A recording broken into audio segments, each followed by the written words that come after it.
বিকাশ প্রতারক কিভাবে ওটিপি নেয় দেখেন। হ্যালো, প্রকাশ থেকে বিকাশ বলছি। না না না না, বিকাশ থেকে প্রকাশ বলছি। হ্যাঁ বলেন।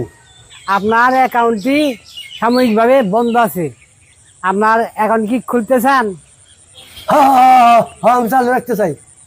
তাহলে কিছু তথ্য দিয়ে আমাকে সহযোগিতা করুন। আচ্ছা ঠিক আছে। আপনার এই সিমটি কার নামে বিকাশ করা? আমার নাম রুবেল রুবেল রুবেল। আপনি সঠিক তথ্য দিয়েছেন, মিলে গেছে। একটা কথা মনে রাখবেন, আপনার বিকাশ অ্যাকাউন্টের পিন কখনো কাউকে দিবেন না। অফিস থেকে ফোন দিয়েও যদি কেউ চায়, তাও কাউকে দিবেন না। এই যে আমি ফোন দেওয়ার কথা বলতেছি, আমি কি আপনার কাছে পিন নাম্বার চাইছি? বলেন, কখনো চাইছি? না না না, আমি খুব ভালো মানুষ, খুব ভালো মানুষ। আপনার কাছ থেকে আমার কিছু তথ্য জানার আছে, আপনি ক্যালকুলেটরটা হাতে নেন। হ্যাঁ বলেন বলেন।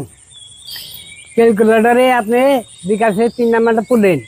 এই মুখে বলেন না, মুখে বলেন না, মুখে বললে আমি শুনে ফেলবো। এখন এই সংখ্যাকে বিকাশের হটলাইন 16,247 দিয়ে গুণ দেন। গুণ করে যে ফলটা আইছে ওইটারে 10 দিয়ে ভাগ দেন।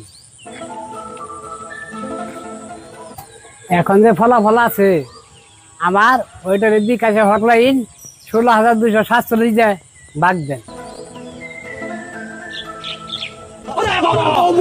এখন আপনার ক্যালকুলেটরে যে সংখ্যাটা আছে, এই সংখ্যাটা আমাকে বলেন, তাহলে আপনার বিকাশ অ্যাকাউন্ট চালু হয়ে যাবে। 11,223।